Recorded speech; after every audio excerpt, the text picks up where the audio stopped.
Hi అండి.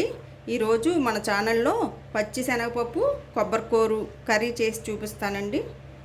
దానికి కావలసిన పదార్థాలు: పచ్చి శనగపప్పు ఒక అరగంట నానబెట్టుకొని ఉడకబెట్టుకొని పెట్టుకోవాలండి. అలానే పచ్చి కొబ్బరి మిక్సీ పట్టానండి. జీలకర్ర గసగసాల పేస్టు బాగుంటుందండి. జీలకర్ర గసగసాల పేస్టు వేసుకుంటే బాగుంటుంది. ఆనియన్స్, పచ్చిమిర్చి, ఎండుమిరపకాయలు, 2 వెల్లుల్లి రెబ్బలు, కొత్తిమీర, కరివేపాకండి. స్టవ్ వెలిగించుకుందామండి. కాస్త ఆయిల్ వేసుకుందాం.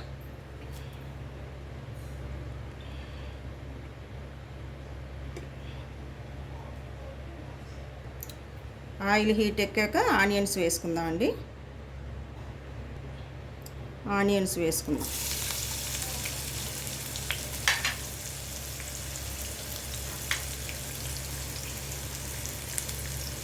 వెల్లుల్లి, ఎండుమిర్చి,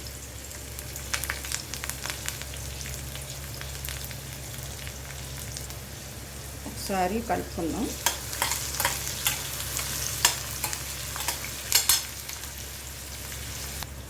ఆనియన్స్ అన్నీ వేగాలండి. కాస్త సాల్ట్,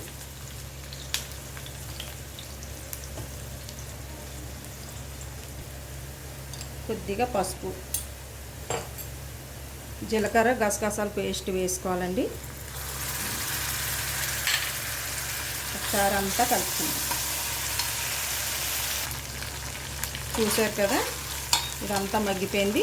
శనగపప్పు వేసేద్దాండి. ఉడకబెట్టింది ఒక అరగంట నానబెట్టుకొని ఉడకబెట్టుకోవాలండి. టేస్ట్ అయితే బాగుంటుంది.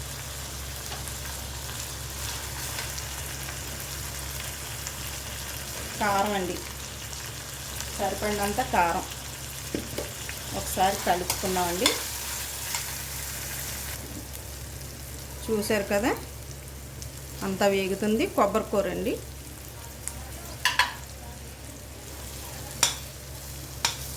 టేస్ట్ బాగుంటుందండి కర్రీ.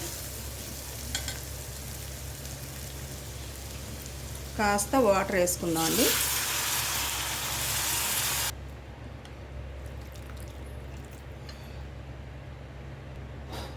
చూసారు కదా, వాటర్ వేసాను. కొద్దిగా కొత్తిమీర. ఇదంతా ఒకసారి ఉడికించుకుందామండి. ఉడికించాక చూపిస్తాను.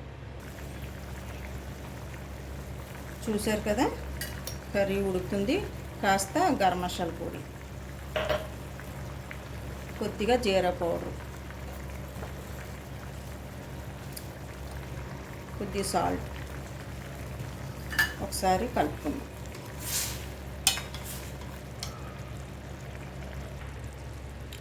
కర్రీ దగ్గరికి అయిపోయిందండి. చాలా బాగుంటుందండి. మీరు కూడా ట్రై చేయండి. ఈ వీడియో కనుక మీకు నచ్చినట్టయితే లైక్ చేసి సబ్స్క్రైబ్ చేయండి. థ్యాంక్ యూ అండి.